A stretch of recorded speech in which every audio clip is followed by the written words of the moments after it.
Prezados irmãos e irmãs, louvado seja nosso Senhor Jesus Cristo. Para sempre seja louvado, e Nossa Mãe Maria Santíssima. Deus sempre ouve aquilo que lhe pedimos, se for de acordo com a sua vontade. Esta é a confiança que temos. E assim sabemos de antemão que possuímos o que havíamos pedido. O nosso principal pedido deve ser: seja feita a vossa vontade, assim na terra, como no céu ela é feita pelos anjos. Fazer a vontade de Deus é um presente que Deus dá para nós, ao passo que o maior castigo que Ele pode nos dar, Deus nos livre, é fazer a nossa vontade contra a dele. Se alguém vê o seu irmão cometer um pecado, reze, Deus lhe dará a vida. Mas se for um pecado que não conduz à morte, que pecado é esse? Há várias interpretações. Um deles é que é o pecado da apostasia, ou então o pecado contra o Espírito Santo, aquele endurecimento voluntário de coração. Pecado este, disse Jesus, que não será perdoado nem neste mundo, nem no outro. Mas, com exceção deste pecado, devemos rezar pela conversão dos que cometem qualquer pecado. Aquele que nasceu de Deus não peca. É uma frase estilizada. Como não peca? Será que o batizado que nasceu de Deus não peca? Podemos interpretar: não peca mortalmente. Como assim? Tem poder, isto é a doutrina da Igreja, de nunca cometer um pecado mortal. Se comete, não é por falta de graças. E os pecados veniais, pode cometer? Pode. Mas está convidado a diminuí-lo em número e em intensidade por toda a vida. E Deus não nega as graças para esta santificação. Aquele que nasceu de Deus não peca. Este não pecar é uma conquista. Devemos estar sempre atrás dela. Aquele que é gerado por Deus o guarda e o maligno não o pode atingir. É bom lembrar também que o pecado venial é pecado em sentido analógico. O pecado venial não destrói a graça, não rompe a comunhão com Deus. O pecado no sentido próprio é o mortal. Um pecado mortal é pior que a ruína de todo o universo, porque ele é a destruição da graça, e a graça é a vida de Deus em nós.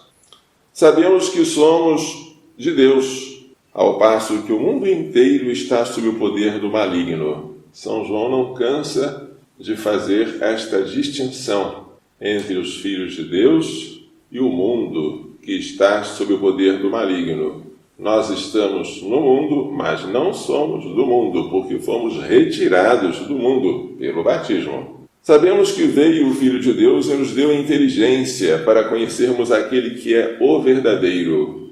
O verdadeiro é o Deus verdadeiro, ao contrário dos ídolos, que são deuses falsos. E nós estamos com o verdadeiro, e no seu Filho Jesus Cristo. Este é o Deus verdadeiro e a vida eterna.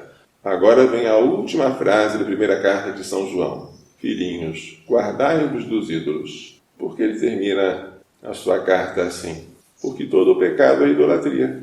Qual é a definição de pecado? É uma aversão a Deus e uma conversão à criatura.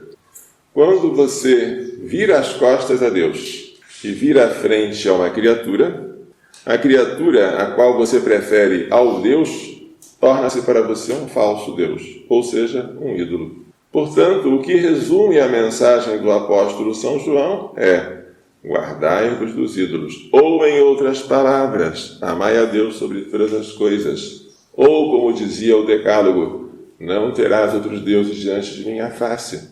Isso é o resumo de tudo. E fecha esta primeira carta com chave de ouro. O Evangelho hoje apresenta uma disputa sobre a purificação dos discípulos de João com o judeu e uma comunicação de tais discípulos a João de que Jesus, aquele a quem ele batizou, aquele do qual ele deu testemunho, está agora batizando. O batizado agora batiza. E todos vão a ele. A notícia tem o sabor de um ciúme. E João responde sempre com humildade. Não é à toa que ele é o maior entre os nascidos de mulher. Ninguém pode receber alguma coisa se não lhe for dada do céu. Se Jesus batiza e se faz mais discípulos do que eu, isso é um dom de Deus. O dom de Deus é motivo de alegria, não de tristeza. Vós mesmos sois testemunhas daquilo que eu disse. Eu não sou o Messias, mas fui enviado na frente dele. Se ele é o Messias, por que ele não pode batizar no meu lugar e fazer mais discípulos do que eu?